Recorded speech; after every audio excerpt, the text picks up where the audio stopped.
What if I told you Manchester United's win over Everton had less to do with their own tactics and everything to do with David Moyes making a shocking late-game blunder?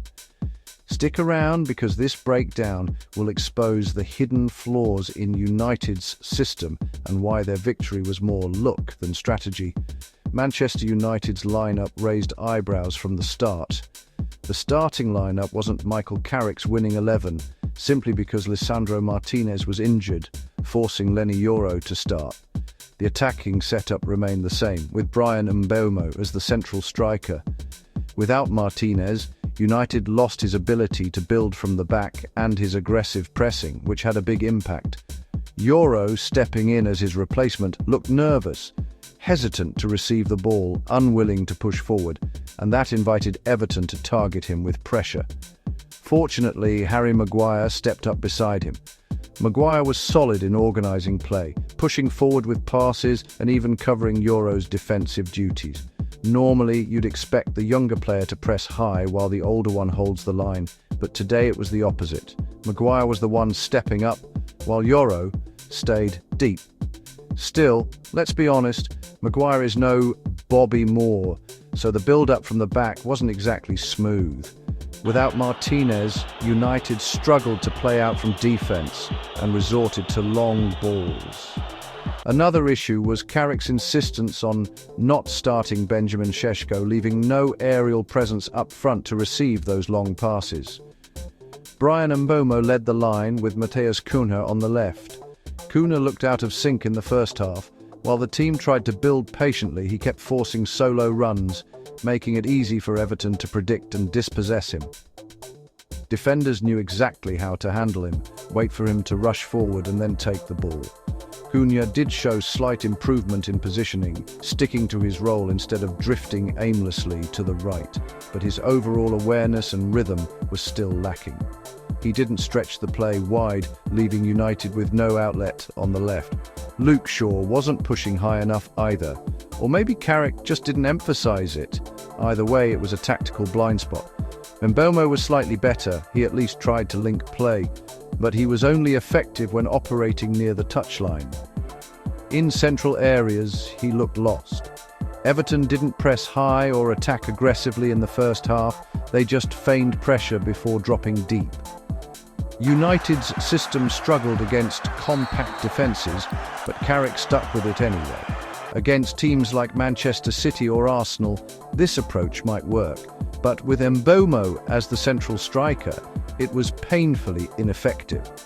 One word sums up his performance in that role: poor. He had to drift wide to contribute, but that just disrupted the team's shape further.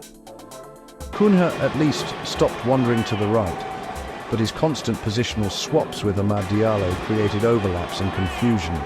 Too often, United's attacks broke down because players weren't stretching the defence or finding space. The only moments of promise came from Kobbie Mainoo's flashes of brilliance, but those were rare. As the first half wore on, United's play grew increasingly disjointed. Even Mainoo, usually reliable, made more mistakes due to the chaotic structure. Luckily, Everton lacked bite in attack and couldn't capitalise. They won more corners, but wasted them all. Social media has been pointing out how Everton copied Arsenal's set-piece setup, packing the 6-yard box, but without the movement. Arsenal's players have a plan. They shift from near to far post, or vice versa. Under Moyes, it's just stand there and wait. The deliveries were poor too, either too central, allowing Sesko to punch clear, or floated to the back post, where they were easily cleared. It was just aimless crossing, hoping for a lucky bounce. Despite Everton's set-piece inefficiency, they still won far more corners than United, 10-1. That tells you how much United struggled to break them down.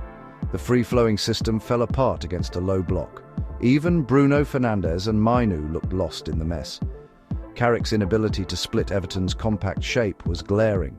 The midfield lacked balance and the tempo kept slipping. There were brief glimpses of cohesion, like when Mbeumo drifted left, Cunha moved centrally, and Diallo stayed wide, creating space for Fernandes to operate. That worked, proving that if players held their positions, they could combine effectively. But Carrick didn't enforce that structure, and those moments were fleeting. Maguire was arguably United's best player, which says a lot. The rest of the game was a disjointed struggle. Without a target man like Sesko, long balls were pointless. He didn't come on until the 57th minute, and even then Cunha stayed on, clogging the middle instead of stretching play. Everton's mistake was switching to attack in the second half, letting United counter. That suited Mbeumo and Cunha perfectly. They thrive in chaos. Moyes, ever generous to his former club, gifted United 3 points. Mbeumo, anonymous for most of the game, suddenly looked dangerous on the break.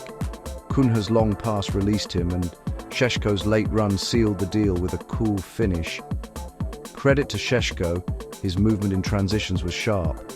The bigger question is whether he's fit enough to start, but today his impact off the bench was crucial.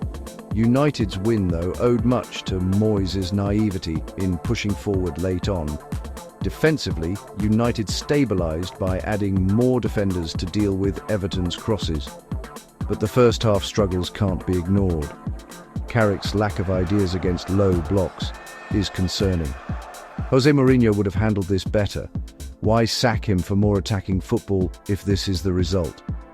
Ole Gunnar Solskjaer at least had some attacking intent, but Carrick's in-game adjustments, while better than Solskjaer's, still lack depth. Sesko has repeatedly shown he can unlock compact defences, and Mbeumo has proven he can't play centrally in those games. Yet Carrick keeps making the same mistakes. For a top club, that's unacceptable. You can forgive a coach learning possession-based systems, like Enzo Maresca or Arne Slot, but not one who seems oblivious to obvious flaws. This win was lucky. Carrick might be a decent interim boss, but he's not the long-term answer. As I've said before, switching to a back four would improve results. But that's the bare minimum. Thanks for watching. If you enjoyed this breakdown, drop a comment, like, and subscribe to show your support. See you next time.